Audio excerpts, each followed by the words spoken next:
지난주 하나님을 만난 사람 기드온이 국가적인 환난을 당할 때 어쩔 수 없이 미를 타작하는 그 상태에서 하나님이 찾아왔습니다.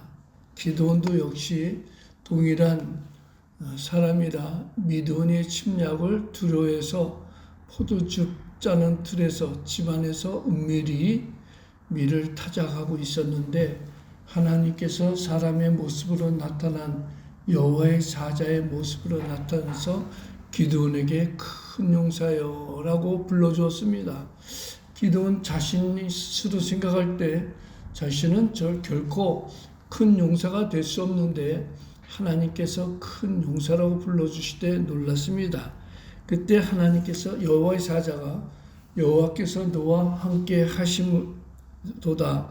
너는 가서 너의 힘으로 이스라엘을 미디안 손에서 구원하라. 내가 너를 보낸 것이 아니라 내가 반드시 너와 함께 하리니 내가 미디안 사람 치기를 한 사람을 치듯 하리라 라고 이스라엘 구원의 사명자로 불러주셨습니다. 그때 기드온은 여호와의 사자에게 묻기를 내가 주께 은혜를 얻어 싸우면 나와 말씀하신 이가 주 되시는 표징을 내게 보이소서. 여호와의 사자가 큰 용사고 너는 이스라엘을 구원할 사사가 될 것이라고 하는데도 기드온은 믿을 수가 없었습니다. 왜냐하면 사람이 자기 자신을 누구보다 잘 아는데 어찌 내가 이스라엘 사람들을 이끌어가지고 막강한 기드온과 싸워서 미디안과 싸워서 이길 수 있는가? 도저히 불가능했습니다. 그런데도 여호와의 사자는 하나님이 너와 함께 하심으로 능히 이길 수 있을 것이다 라고 하자 그렇다면 당신이 내 주가 되는 은총의 표징을 달라 하면서 염소새끼 한 마리로 국을 만들고 또 무교복을 만들어서 드리려고 하자 그 여호와의 사자는 제물은 나에게 드리는 것이 아니라 여호와께 드리는 것이다 하면서 그 국과 무교병을 반석 위에 쏟으라 라고 했습니다. 도저히 기드온의 생각과는 정반대의 일만 일어납니다. 국은 반드시 뭐예요? 사람이 먹도록 만든 것인데 그걸 바위 위에 쏟으라고 했으니 기드온이 열심히 만든 정성껏 만든 그 국을 못 먹게 된 것 아닙니까? 그러면서 그 바위에 쏟은 국에 또 무교병 빵이죠. 빵까지 같이 부으라 하자 기드온은 그대로 순종했습니다. 그러자 여호와의 사자가 그 반석 위에 쏟아진 염소고기 국하고 무교병의 지팡이 끝을 가리키자 지팡이에서 불이 나오는 것이 아니라 반석에서 불이 나와가지고 제물을 살라버리고 순식간에 여호와의 사자는 기드온 눈앞에서 사라졌습니다. 기드온으로 봐서는 너무나도 신비한 모습입니다. 반석에서 불이 나올 수도 없는데 반석에서 불이 나와가지고 제물을 살랐고 또 동시에 여호와의 사자가 순식간적으로 시간과 공간을 초월해서 사라졌습니다. 그때 기드온이 생각하기를 내가 만난 저 사람이 인간이 아니고 하나님이었구나 깨닫고 이제 나는 꼼짝없이 죽었도다 라고 걱정했습니다. 왜냐하면 율법에 죄 있는 인간이 하나님의 거룩한 모습을 보면 죽으리라 라는 율법 따라서 나는 이제 죽었구나 했는데 오히려 죽지 않고 살았습니다. 그래서 그것을 무엇이라고 했느냐? 여호와 샬롬, 하나님의 평강. 즉 하나님을 만난 사람은 하나님이 주신 평강을 누리게 되었다는 것입니다. 24절에 보면은 기드온이 여호와를 위하여 거기서 제단을 쌓고 그것을 여호와 샬롬이라 하더라. 그것이 오늘까지 아비에셀 사람에게 속한 오브라에 있었더라 라고 했습니다. 지난주에 하나님을 만난 사람 여호와 샬롬, 하나님이 주신 평강을 누리는 이런 은총을 누린다고 했는데 제가 다 하지 못한 설교가 있습니다. 그렇다면 여호와 샬롬의 평강은 어떤 평강인가? 우리가 흔히 평강이라고 할 때 국어 사전에 보면은 단순하게 근심, 걱정이 없이 탈이 없는 상태를 평강이라고 합니다.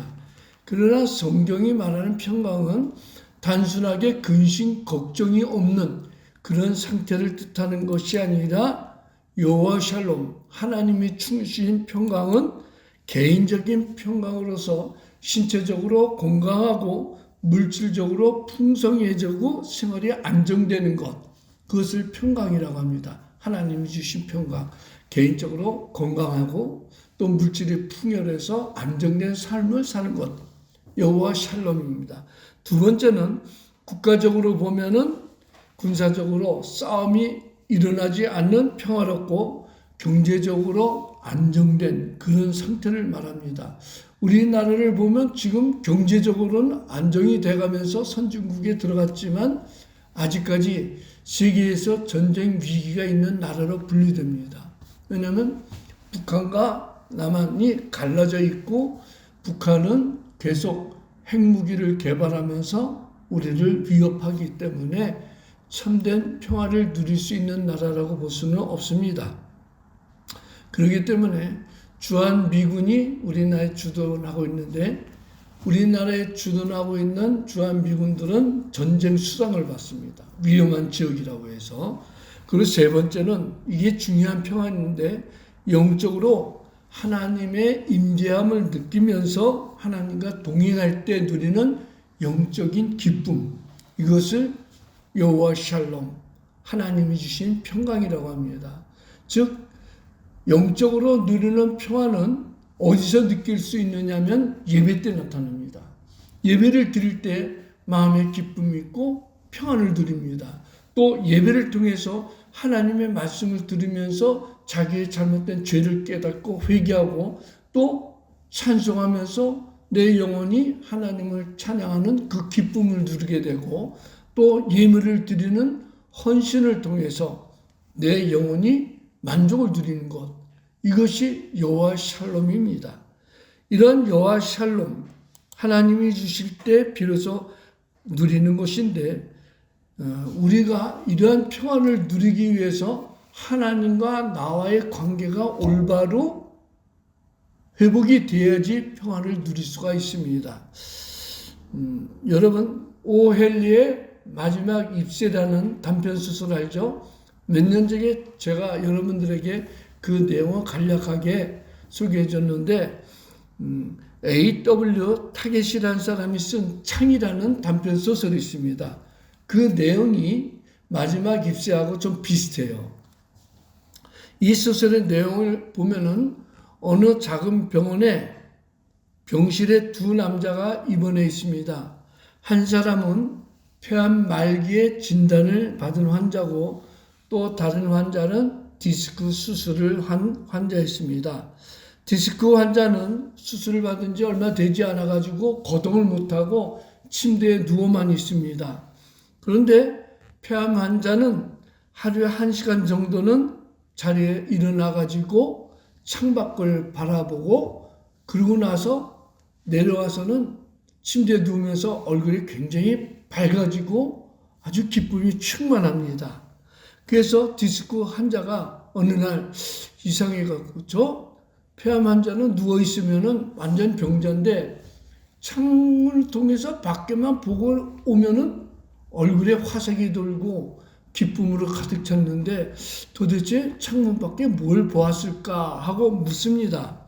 그러면서 폐암 환자에게 밖에 무엇이 보입니까? 라고 하자 폐암 환자는 눈을 지그시 감으면서 아름다운 호수와 그 호수를 살짝 가르는 보트가 있고 백조가 유유히 거닐고 있습니다.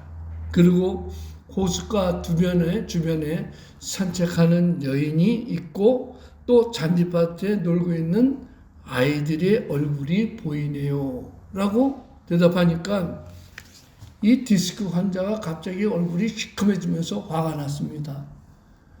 저 아름다운 모습, 호수에 호수가 싹 위에 지나가고 또 백조도 있고 아름다운 여인이 호숫가를 거닐고 또 아이들은 잔디밭에서 노는 그 모습을 보는 그 자체가 평화인 것입니다.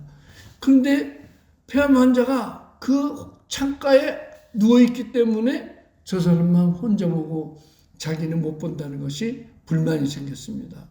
그래서 마음의 속으로 저 폐암 환자가 빨리 죽었으면 좋겠다. 죽으면 내가 저 창가 자리를 내가 차지하고 내가 아름다운 풍경을 마음껏 보리라 라고 했습니다.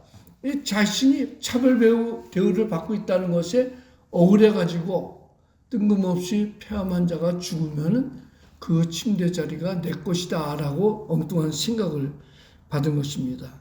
그러나 어느 날 폐암 환자가 심하게 기침을 하면서 신음을 냈습니다. 디스크 환자는 비상벨을 눌러가지고 의사를 부를까 하다가 그냥 멈췄습니다. 왜냐하면 폐암 환자가 죽으면 그 침대 자리를 자기가 대신 차지할 수 있을 거고 그러면은 이 창가에서 아름다운 호수의 그 전경을 보게 된다는 그 생각에 비상벨을 누르지 않았습니다. 그리고 그날 밤 폐암 환자는 죽었습니다. 아침에 밝아올 무렵에 이제 고통받은 폐암 환자는 자기의 소원대로 죽었고 그는 결국 병원의 의사의 허락을 받고 창가에 베드에 옮기게 되었습니다. 너무 기쁜 마음에 베드에 올라서 가지고 창가를 밖으로 보았는데 보이는 것은 바로 눈 바로 밑에 회색 벽만 보였습니다. 이상하다. 분명히 폐암 환자는 호수가 있고 그 호수에 보트가 또 백조가 있고 아름다운 여인이 호수 주변을 거닐고 잔디밭에서 아기들이 놀고 있다고 하는데 했더니 실상 그것은 폐암 환자가 자기 마음속에 그려본 그런 마을이었었던 것입니다. 결국 디스크 환자는 폐암 환자가 평안함을 누리고 기쁜 것을 누린 것은 환경 때문이 아니라 그가 선택한 평안함, 마음의 평안함으로 육신의 눈으로 볼 수 없는 것을 믿음으로 보았다는 것을 뒤늦게 깨달은 것입니다. 그는 평안함을 누릴 수 없는 상황에서 언제나 평안함을 누리기로 마음을 먹은 그런 상태로 호수를 머릿속에 생각하고 그 아름다운 호수 전경에 거닐고 있는 여인 그리고 잔디밭에서 놀고 있는 아이들을 머릿속에 상상하면서 평안을 누렸던 것입니다. 성도 여러분, 불안이란 마음이 평안과 정반대가 되는 것이죠. 우리가 그리스도 예수 안에서 평안을 누린다면 내 마음의 계획과 소원이 예수 그리스도 안에서 성취된다는 것을 마음으로 그려야 되는 거예요. 마음으로 믿고 입으로 시인할 때 하나님께서 이루어주듯이 우리가 항상 긍정적인 생각, 항상 어떤 열악한 환경에 처해도 부정적인 말을 하지 않고 긍정적인 말을 하고 긍정적인 생각을 할 때 우리 내면에 비로소 여호와 샬롬, 평강을 누릴 수가 있게 되는 것입니다. 두 번째, 하나님을 만난 사람은 우상을 버리고 여호와의 단을 쌓게 됩니다. 오늘 읽은 25절부터 32절에 있는 내용인데 기드온이 하나님을 만나고 하나님께 제단을 쌓고 여호와의 샬롬, 하나님의 주시는 평강을 누릴 바로 그날 밤입니다. 또다시 이번에 여호와의 사자가 나타나가지고 그날 밤에 너희 아버지가 숭배하고 있는 바알의 단을 헐어버리고 또 바알의 단 옆에 있는 아세라 목상을 찍어버려가지고 제물을 사용하라. 그리고 7년 된 숫소 너희 집에 있는 정확하게 그 숫소의 나이까지도 맞춥니다. 7년 된 숫소 그 수소를 제물로 드리라 하면서 여호와 단을 쌓으라고 말씀했습니다. 하나님께서 기도를 만나가지고 처음 한 말이 큰 용사여라고 부르면서 내가 이스라엘을 구원하리라 했을 때 이제 그것을 실천하기 위해서 기드온에게 담대한 믿음을 주기 위해서 집안에 있는 바알의 제단과 아세라 목상을 찍어버리라고 했습니다. 그런데 그 제단이 바로 기드온 집에 있는 거예요. 기드온 아버지의 집에 있는데 기드온 식구만 바알 신을 숭배한 것이 아니라 바로 그 지역 사람들이 아침이 되면은 기드온 집에 와가지고 바알 제단에서 제물을 드리고 아세라를 숭배하는 바로 그런 집이었습니다. 성도 여러분, 이해가 안 가죠? 웬만하면은 정말 하나님을 믿는다면은 어찌 우상을 집안에 만들 수가 있겠습니까? 그런데 기드온 아버지가 바알의 제단을 집안에 만들고 아세라 목상을 그 옆에 세워놓고 동네 사람들이 와서 바알을 숭배하도록 했습니다. 그 여호와의 사자가 낮에는 기드온을 만난 후 여호와 샬롬의 평강을 주신 후 저녁에 기드온에게 나타나서 기드온아, 너희 집에 있는 바알의 제단을 무너뜨려 버리고 아세라 목상을 찍어가지고 7년 된 수소를 번제물로 하나님께 제물로 드리라 라고 했습니다. 하나님께서 기드온을 강하게 만드신 것입니다. 이러한 명령을 받은 기드온은 그날 밤에 10명의 종을 데리고 우상을 파괴한 후 하나님께 번제로 드리는 장작으로 사용했습니다. 성도 여러분, 웬만하면은 아침까지 기다렸다가 아니면은 동네 사람들을 다 불러놓고 하나님의 명령이다. 하나님께서 우상을 찍어버리라고 했다. 우리가 숭배하는 바알의 제단을 무너뜨려 버리고 아세라 목상을 찍어가지고 번제를 드리는 제물로 사용하라고 하셨다 하고 하나님이 말씀이라고 선포할 때인데 기드온이 동네 사람들, 바알을 숭배하는 사람들이 두려워가지고 밤에 은밀히 행했습니다.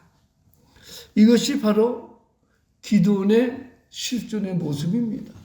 하나님을 만났지만 하나님이 주신 평강을 누렸지만 하나님을 만난 사람은 죽는데도 죽지 않는다는 그런 평안을 받았음에도 불구하고 아직까지는 기드온은 영적으로 무장하지 못한 상태입니다.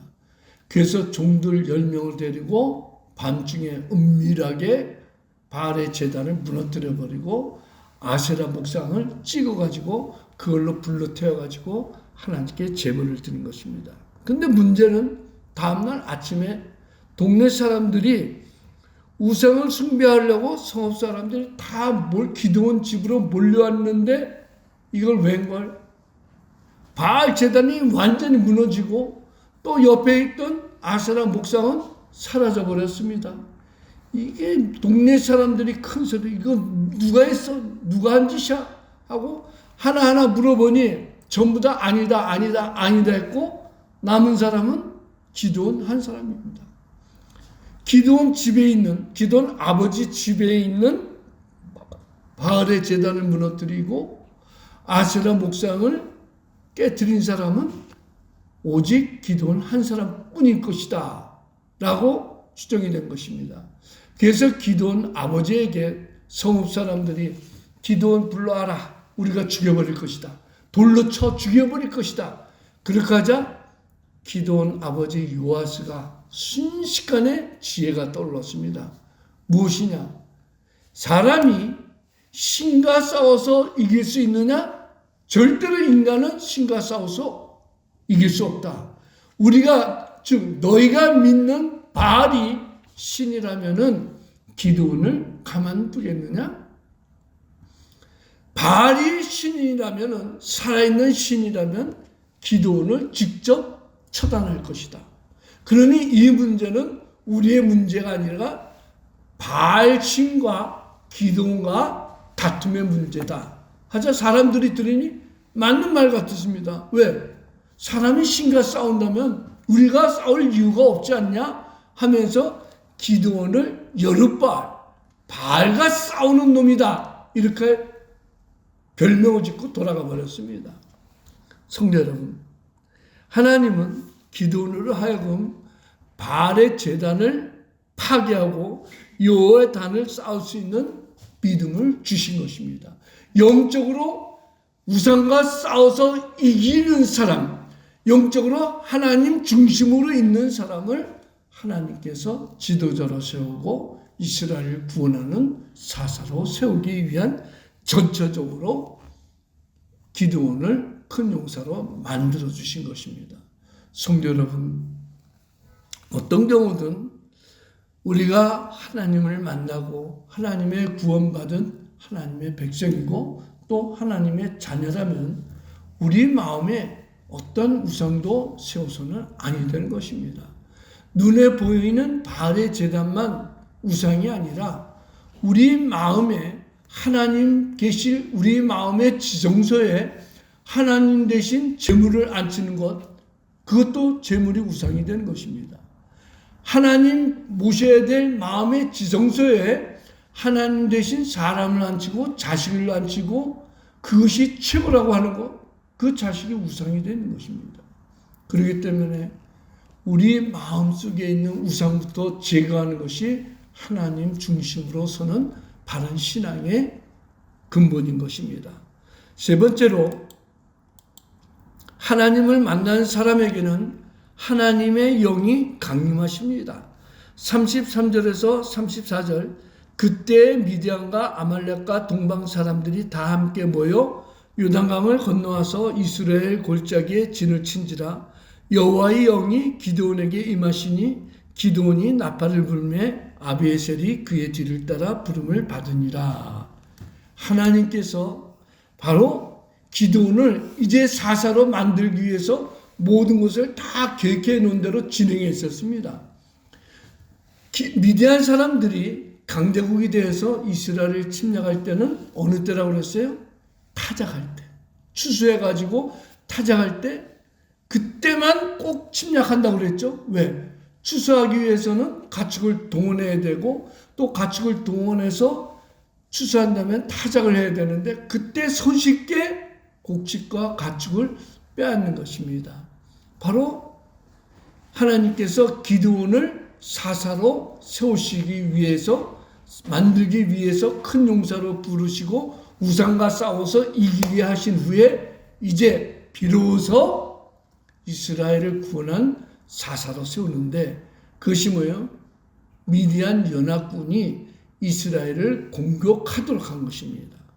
미디안과 아말렉과 동방 사람들이 다 함께 모여서 지금이다. 지금이 이스라엘 저 사람들이 추수할 때니까 우리가 가서 손쉽게 추수했던 곡식들, 가축들을 다 빼앗자 하면서 이스라엘 골짜기, 이스라엘 골짜기 하면은 이스라엘에서 가장 넓은 평지를 말합니다. 곡식을 추수할 수 있는 가장 좋은 땅, 거기에 진을 쳤습니다. 그때 하나님이 기드온을 먼저 공격했습니다. 그게 뭐냐? 여호와의 영, 우리가 말하는 성령께서 먼저 기드온을 완전히 지배한 것입니다. 여호와의 영이 기드온에게 임하시니, 이 말은 중요한 의미가 있습니다. 뭐냐? 첫째는 하나님께서 성령으로 기드온을 충만케 하셨다. 기드온의 생각, 경험, 지식을 자기 방법으로 싸우는 것이 아니라 하나님이 지시한 대로 싸우도록 하나님의 영으로 기드온을 사로잡으신 거예요. 두 번째로 하나님의 성령이 기드온의 전 인격을 사로잡았다는 거예요.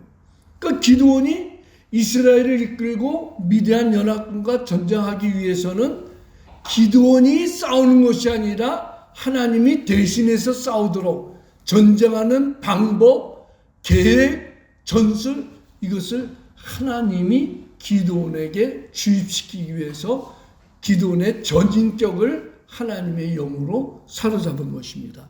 세 번째는 하나님께서 기드온을 하나님의 전능하신 능력으로 감쌌다는 뜻입니다. 그 다음 네 번째로는 하나님께서 기드온을 이스라엘의 사사, 지도자로 인정해 주셨다는 것입니다. 이제 기드온이 이스라엘을 이끌고 미디안 연합군과 싸워서 이겨야 되는데 기드온 혼자의 힘으로는 안 됩니다. 여호와의 사자가 처음 기드온에게 나타났을 때 뭐라고 그랬어요? 여호와께서 너와 함께 하시니 네가 미디안의 그 많은 사람들을 한 사람 치듯 하리라 약속했잖아요. 그 말씀을 이루기 위해서 하나님께서 기드온을 먼저 성령으로 공격해버린 것입니다. 성령의 지배를 받고 성령에 사로잡힌 기드온은 이제 더 이상 무서울 것이 없습니다. 더 이상 기드온은 어느 누구의 지배도 받을 수가 없습니다. 하나님께서 먼저 기드온을 사로잡으셨기 때문입니다. 이렇듯 하나님의 지도자가 되기 위해서는 먼저 중요한 것이 뭐예요? 성령의 충만함을 받아야 되는 거예요. 신약시대에 예수 그리스도를 믿고 주님을 따랐던 제자들이 예수님이 십자가에 죽는 모습을 보고 전부 다 뿔뿔이 흩어져 도망갔습니다. 그러다가 마가의 집에 모여가지고 은밀히 모여서 문을 걸어 잠그고 기도하기 시작했죠. 그러다 예수님, 부활하신 예수님이 나타나셔서 뭐라고 했습니까? 샬롬, 너에게 평강이 있을지다 하면서 제자들과 함께 있은 후 예수님이 부활 승천하시고 나서 뭐라고 그랬어요?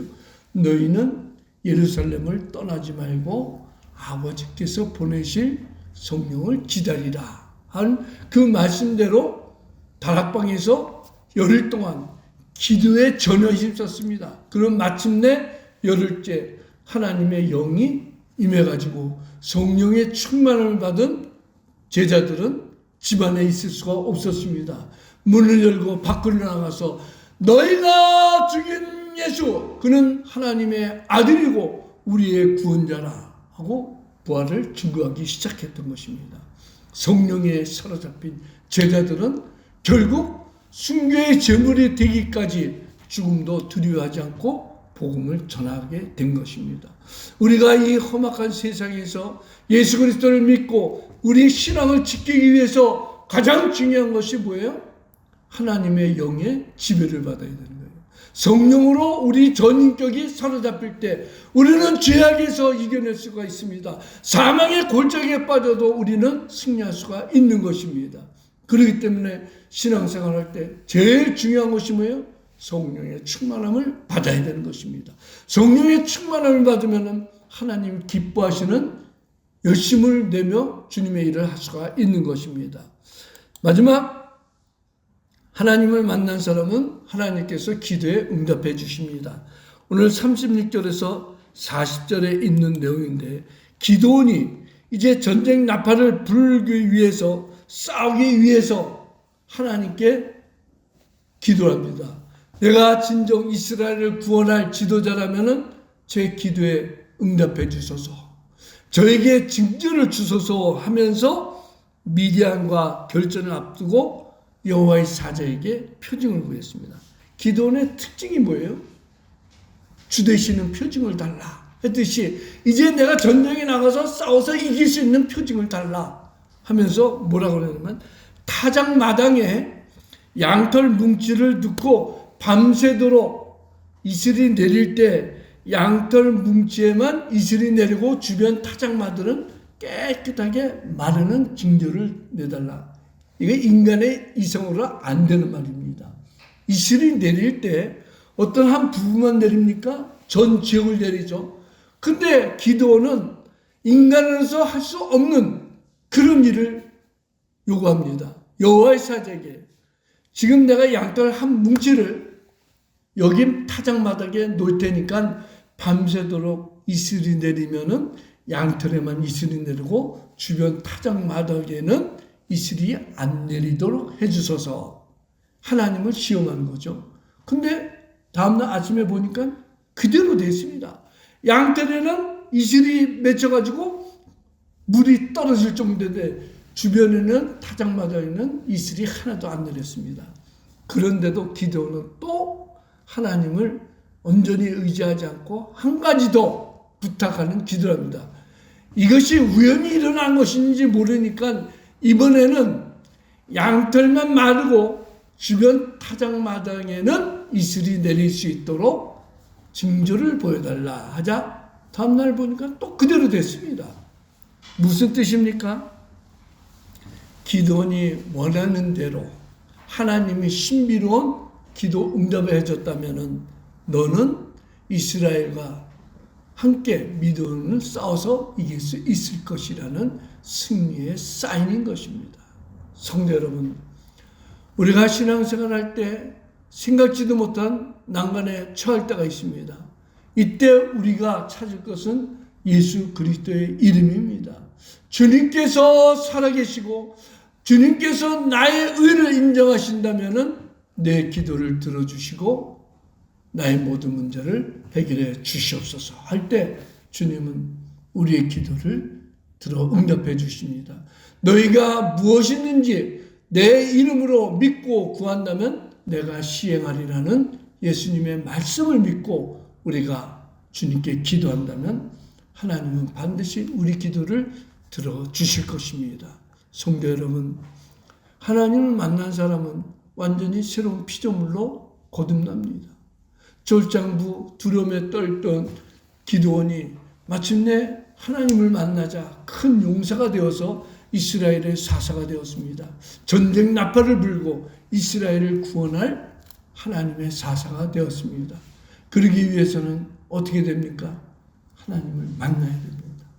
여러분들이 생활 속에 하나님을 만난다면 여러분의 모든 문제는 하나님이 대신 해결해 주실 것입니다. 그렇다면 우리가 언제 하나님을 만납니까? 하나님은 여러분 마음속에 내재해 계십니다. 우리가 하나님을 찬양하고 하나님께 기도하고 하나님의 그 영광을 경배할 때 하나님은 우리와 동행해 주시는 응답의 징표를 내려주실 것입니다. 기도하겠습니다.